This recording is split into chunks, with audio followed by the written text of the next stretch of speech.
បាទគ្រូជំរាបសួរពុកម៉ែបងប្អូនទាំងអស់គ្នាដែលកំពុងតែតាមដានទស្សនានៅ Channel Pre Talking ទាំងអស់គ្នាហើយសម្រាប់ថ្ងៃនេះគឺជាថ្ងៃទី4នៃខែវិច្ឆិកាឆ្នាំ2025នៅក្នុងថ្ងៃនេះខ្ញុំមានអត្ថបទថ្មីមួយទៀតហើយដើម្បីលើកយកមកចែករំលែកចែកជូនដល់បងប្អូនទាំងអស់គ្នាពាក់ព័ន្ធជាមួយនឹងបញ្ហារុស្ស៊ីនិងអ៊ុយក្រែនបងប្អូនឃើញថាមកទល់នឹងពេលនេះស្ថានភាពដ៏តានតឹងនៅឯទីក្រុងពូក្រូស្គីកំពុងតែមានភាពតានតឹងដាក់គ្នាទៅវិញទៅមករវាងអ៊ុយក្រែនជាមួយនឹងរុស្ស៊ីដោយអ៊ុយក្រែនបានបញ្ជាក់ថាកងកម្លាំងបងប្អូនណាអ៊ុយក្រែនបានកម្ចាត់កងទ័ពរុស្ស៊ីចេញពីតំបន់ពូក្រូស្គីអស់ហើយប៉ុន្តែខណៈដែលមូស្គូអះអាងថាខ្លួនកំពុងតែឈានទៅមុខជាលំដាប់ដូច្នេះយើងមិនដឹងថាតើស្ថានភាពទីក្រុងពូក្រូស្គីនៅពេលនេះរុស្ស៊ីឬក៏អ៊ុយក្រែនជាអ្នកកាន់កាប់ឥឡូវយើងនឹងទៅលំអិតនៅព័ត៌មាននេះទាំងអស់គ្នាតែម្ដងបើតាមប្រភពសារព័ត៌មានដែលគេបានចុះផ្សាយកាលពីម្សិលមិញនេះស្ថានភាពនៅឯទីក្រុងពូក្រូស្គីនៅតែជាចំណុចក្តៅបំផុតនៃចំនួនសង្គ្រាមរវាងរុស្ស៊ីនិងអ៊ុយក្រែនដោយកងទ័ពរុស្ស៊ីបន្តការវាយលុកបងប្អូនណាយ៉ាងសន្សឹមខណៈដែលអាជ្ញាធរអ៊ុយក្រែនបញ្ជាក់ថាពួកគេកំពុងតែគ្រប់គ្រងស្ថានភាពដោយជោគជ័យហើយលោក Alexander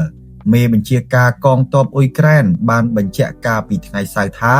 ស្ថានភាពនៅឯទីក្រុងនៅពេលនេះកំពុងតែពិបាកបំផុតសម្រាប់កងកម្លាំងអ៊ុយក្រែនប៉ុន្តែមិនមានការឡោមព័ទ្ធឬក៏ការរារាំងដោយអ្វីដែលរុស្ស៊ីអះអាងនោះទេហើយលោកបានសង្កត់ធ្ងន់ថា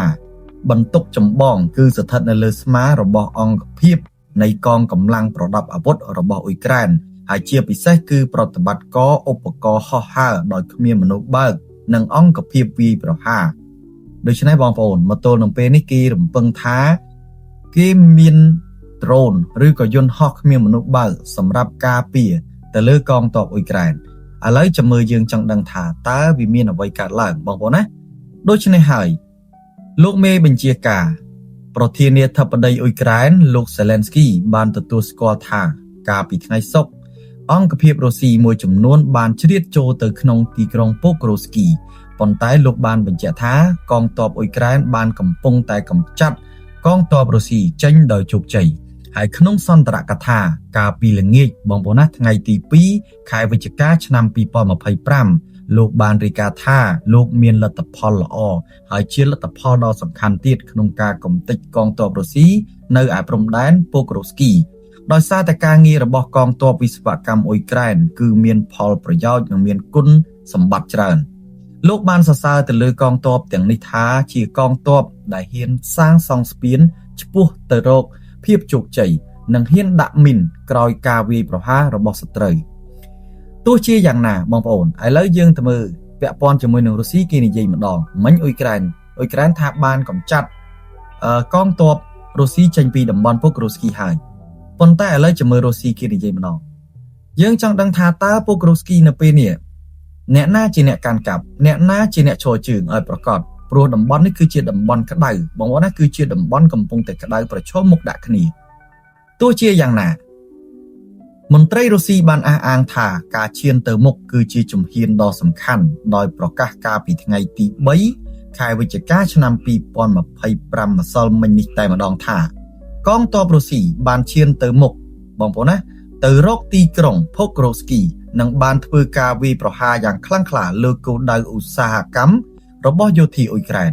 ក្រសួងការពារជាតិរុស្ស៊ីបាននិយាយថាការគ្រប់គ្រងទីក្រុងពូក្រូស្គីនិងទីក្រុងខូស្ទៀននីវីកាភាគឦសានរបស់ខ្លួននឹងបើកផ្លូវឆ្ពោះទៅរកទីក្រុងដ៏ធំបំផុតនៅតំបន់ដូនេស្គីនិងក្រាម៉ាតស្គីនិងស្លូវេនស្គីដែលស្ថិតនៅក្រោមការគ្រប់គ្រងរបស់អ៊ុយក្រែនដូច្នេះគេកំពុងតែនិយាយថាគេមិនត្រឹមតែឆ្ពោះទៅរកទីក្រុងពូក្រូស្គីទេគេនឹងបន្តទៅខូស្ទៀនបងប្អូនយ៉ានីកានៅឯភាគឦសានរបស់ខ្លួននិងបើកផ្លូវឆ្ពោះទៅរកទីក្រុងមួយទៀតគឺនៅតំបន់ដូនេស្គីនិងក្រាម៉ាតស្គីចាំមើលយើងថាតើរុស្ស៊ីអាចធ្វើបានឬក៏អត់ ឥឡូវមកទល់នឹងពេលនេះបងប្អូនគេកំពុងតែឈានទៅមុខភាគកណ្ដាលនិងភាគឦសាននៃ Pokrovsky ហើយកាលពីថ្ងៃទី31ខែតុលាឆ្នាំ2025និងថ្ងៃទី1ខែវិច្ឆិកាឆ្នាំ2025នេះគេបានបើកការវាយប្រហារទៅលើអាកាសយ៉ាងខ្លាំងតែម្ដងអ៊ុយក្រែនបានឆ្លើយតបដោយបញ្ជូនកងកម្លាំងជាពិសេសទៅកាន់ Pokrovsky ដើម្បីទប់ស្កាត់នឹងការវាយលុករបស់រុស្ស៊ីដែលត្រូវបានគេហៅថាទ្វារចូលទៅកាន់ Donetskyកងទ័ពអ៊ុយក្រែនបានប្រើប្រាស់យន្តហោះពិសេសដើម្បីដឹកជញ្ជូនកងទ័ពនិងបានទាមទារថាពួកគេនឹងធ្វើឲ្យរុស្ស៊ីរងការខូចខាតយ៉ាងខ្លាំងក្លារួមទាំងកំទេចនៅអង្គភាពពិសេសរបស់រុស្ស៊ីទៀតទោះជាយ៉ាងណារុស្ស៊ីបានអះអាងថាបានកំទេចកងកម្លាំងពិសេសអ៊ុយក្រែននៅទីនោះដែរនិងថាទាហានអ៊ុយក្រែនចាប់ផ្ដើមចុះចាញ់នៅឯទីក្រុងនោះផងដែររបាយការណ៍ពី Euromidan Press បានបង្ហាញថាទីក្រុង Pokrovsky បានក្លាយជាតំបន់សដែលមានភាពចលាចលខ្លាំងមែនទែនដោយរុស្ស៊ីគ្រប់គ្រងប្រហែល 60% នៃទីក្រុងខណៈដែលការប្រយុទ្ធនៅតែមានការកើតឡើងដូច្នេះឥឡូវបងប្អូនឆ្លើយដាក់គ្នាវិញទៅមកម្នាក់ថាខ្ញុំអ្នកកាន់កាប់ម្នាក់ថាខ្ញុំអ្នកកាន់កាប់បងប្អូនណាប៉ុន្តែឥឡូវនេះសារព័ត៌មាន Europe បងប្អូនណា Medan Press បានបង្ហាញថាទីក្រុង Pokrovsky បានក្លាយជាតំបន់សបាត់ទៅហើយរុស្ស៊ីគ្រប់គ្រងរហូតដល់ 60% នៃទីក្រុងខណៈដែលការប្រយុទ្ធកំពុងតែកើតមានខ្លាំងមែនទែនមកទល់នឹងពេលនេះក្នុងពេលតែមួយការវាយប្រហារដោយដ្រូននិងមីស៊ីលរបស់រុស្ស៊ីកាលពីយប់ថ្ងៃទី2ខែវិច្ឆិកាបានសម្លាប់មនុស្ស6នាក់រួមទាំងកុមារ2នាក់នៅតំបន់ផ្សេងៗរបស់អ៊ុយក្រែនអ្នកជំនាញយោធាបានប្រមានថារុស្ស៊ីកំពុងតែប្រើកម្លាំងរាប់ពាន់នាក់ដើម្បីព្យាយាមរារាំងទីក្រុងនេះប៉ុន្តែកងទ័ពអ៊ុយក្រែនបានបញ្ជាក់ថាពួកគេនៅតែកាន់ទីតាំងយ៉ាងល្អនៅតំបន់មួយចំនួនផងដែរហើយអ្នកវិភាគឯករាជ្យពីវិទ្យាស្ថានសិក្សាលើសង្គ្រាម ISW បានវិភាគថាការឈានទៅមុខរបស់រុស្ស៊ី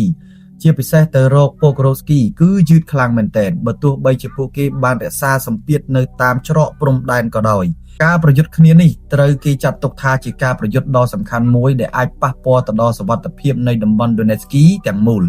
រុស្ស៊ីបានព្យាយាមយកទីក្រុងតាំងពីខែមិថុនាឆ្នាំ2024ដើម្បីពង្រីកការគ្រប់គ្រងលើតំបន់ Donbas ទោះបីជាការអះអាងផ្សេងៗគ្នាក៏ដោយស្ថានភាពនៅ Pokrovsky